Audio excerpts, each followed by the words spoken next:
Hello, and welcome to a conversation about success. I'm Shale Galfand, and we're here at Village Honda in the Northwest Auto Mall to talk about success with two very successful people.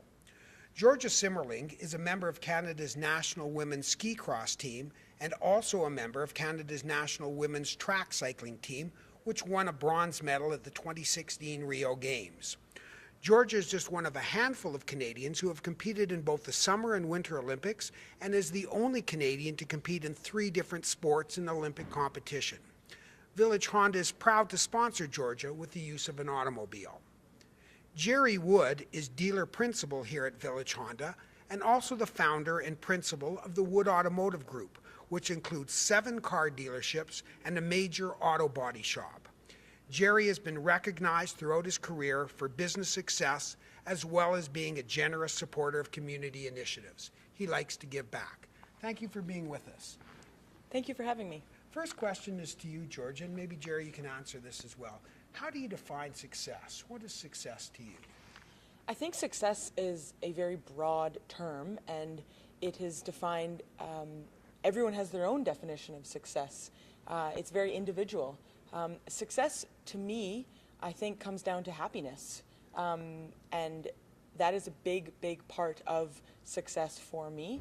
At the same time, you know, we live in a world that unfortunately revolves around money. And that also, as an athlete for me, is a part of how I define success, successful financially. And I think that hand in hand with happiness is how I define success.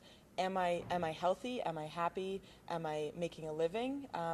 And I think another part that encompasses my definition of success is the idea of worthiness and proving yourself and waking up and doing something that you love to do. Is this worthy? Okay, so based on that definition of what you said, outsiders, we as Canadians, we think you're successful. How successful do you think you are? Well, in terms of athletics, I feel like I have a lot more to give. I have a couple more years under my belt for my athletic career, and I know that I have a lot more to give to the sport of cycling and ski racing. And I think those, you know, hopefully my successes that will come until the end of my career will, you know, furthermore encompass that understanding of what success is and add to it. Gerry, what about you? What's your definition of success? I would call it, we all know when we're being successful. We know because it makes us, as you say, feel good. I'm a Scottish immigrant, and when I left home, my dad gave me a couple of pretty sound pieces of advice, although I didn't listen very well in these days. But anyway, he said, first of all, that you've got to dare to be different, and you've got to give to get.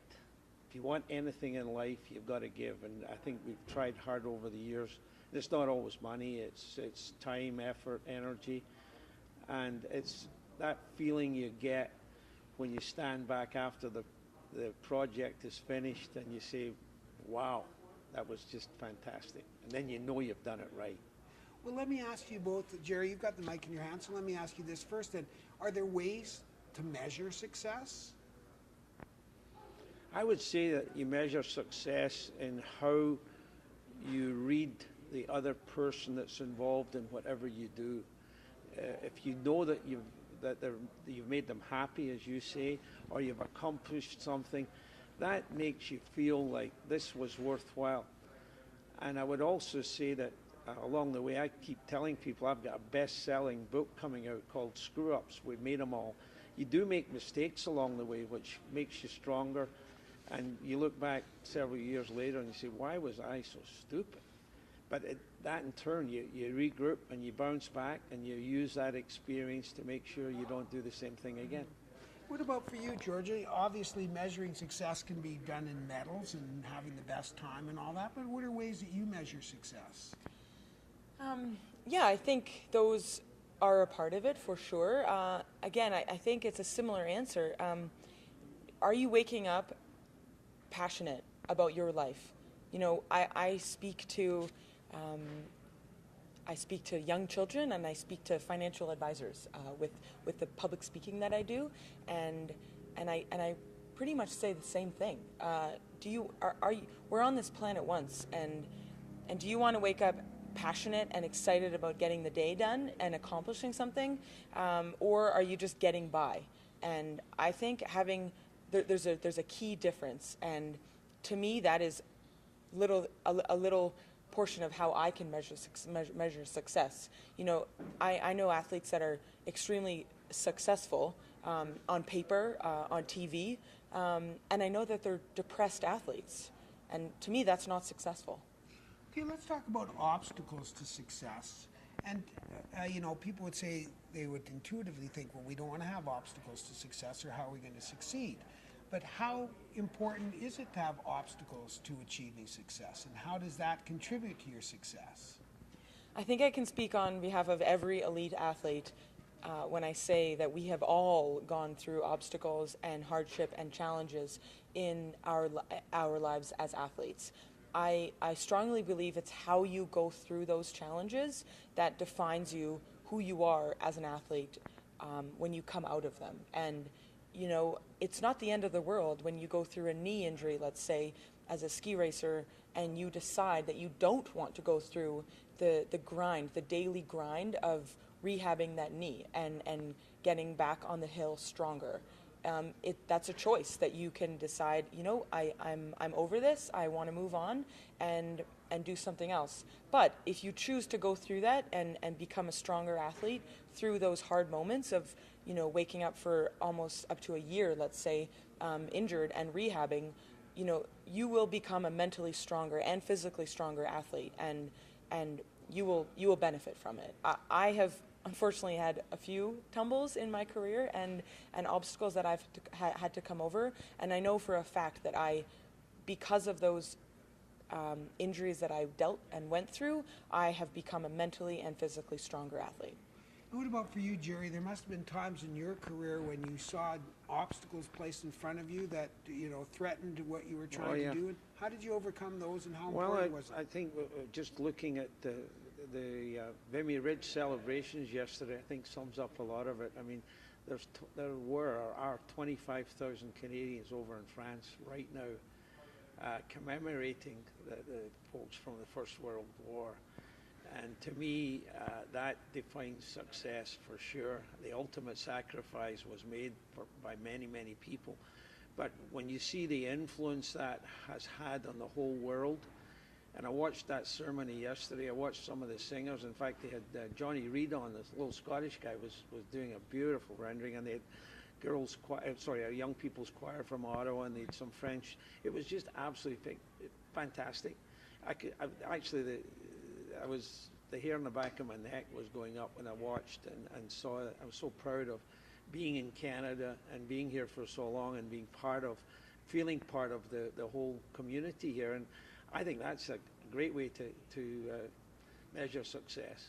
And I also think that family too has got a lot to do with it. I really feel very badly when I see families where they don't communicate with one another, and they're in the same city and they don't talk to one another for some silly little reason. And I think it's really important. We have a family in our dealership group. We have 600 employees, and it gives us great pleasure every year to recognize 1 or 2 or 3 or 4 or 6 or 10 people who have been with us 25, 30 years and have been part of our family, and we've all grown together.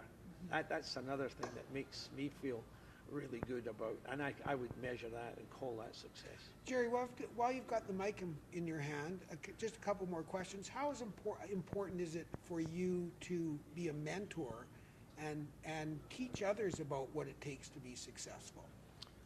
Well, I can honestly say I've been blessed over the years and had many people, including Ken Stevenson, who introduced us to you. He was a mentor, has been a mentor for me, and I was so lucky to have met quite a number of people along the way that have taken me under their wing and taught me some lessons, and painful lessons sometimes, but nevertheless, I think it's really important. Back to what my dad said, you got to give to get. And what about for you, Georgia?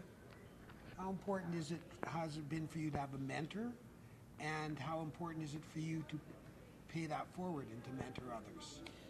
Oh my gosh. I remember ski racing as a 9-year-old at Grouse Mountain in Vancouver and having a national team member come to Grouse and ski with the young kids. And this, I remember this day vividly to this day. And he came and skied with us probably for 2 runs. And yet I will never forget that I was just so excited that a member of the Canadian National Alpine Ski Team came to ski with us youngsters at age 10. And I mean, I don't remember what he said to us and I don't remember what we did, but I remember skiing with him. And if I can have even half of that impact on young boys and girls around this country and beyond, then, you know, that for sure is a measure of success for me. You know, when I go and speak to a school or a club or a soccer team or any type of sports teams, and I have even a couple of the kids that come up to me after and say, hey, you know, that was such a great speech. You inspired me to try to play a new instrument or whatever it may be, to get out of your comfort zone, or whatever I may be speaking about. My day's done. 100%. I've been successful on that day, and you know, it's not just about the medal. It's about the journey that encompasses our life and defines what we do. As it's not just that one thing, and that to me is a huge part of success. So if you had one message to pass on to people, one nugget about success, what would that be? Get out of your comfort zone. I think a lot of us in this culture, especially in the Western world, we don't get out of our comfort zone. And I have had the opportunity and privilege to be very vulnerable as an older athlete. And that's something that a lot of athletes at their top of their career don't have to do, because they're the best ski racer or the best hockey player in the world and they know they're good. They don't switch sports, you know, at age 21 or age 25 or 26. And it's taught me a lot about myself and how I communicate with others and how I take feedback in from others. And it have brought me to be receptive, I think. And getting out of your comfort zone, I think more people need to do. And Gerry, what about for you? Because what Georgia just said sort of speaks to what your father, some Yes, wisdom of your absolutely. father, dare to be different, break Yeah. out of your zone. So what's your nugget of success that you'd like to convey? I was looking at the Masters yesterday, for example, and watching Sergio, and he won, the little Spanish guy we've watched for years, and he's been in 70-plus major tournaments before he finally won a major, which was yesterday. Pretty dramatic, too. I think that sums it all up. I really do. You've got to keep going and keep trying, and you don't always do it, but it's the journey, as you say, that really builds character and prepares us for real life. And you know, Elaine and I have had a special needs daughter for 34 years, and she has taught us. She was with us in Maui for the last 2 or 3 weeks, and every day that little girl, Megan, teaches me something new, and it's just amazing. We're blessed to have her, and it's a journey that we'd never have gone on had we not had her. And we've learned a lot and done a lot for special needs kids, and we've got the Woodridge Prep Center in Calgary that looks after 200 families with special needs kids. So that's, in my opinion, success. Well, thank you so much to both of you for sharing your stories about success and being inspirational to our audience. We're here at Village Honda, and I'm Shale Gelfand.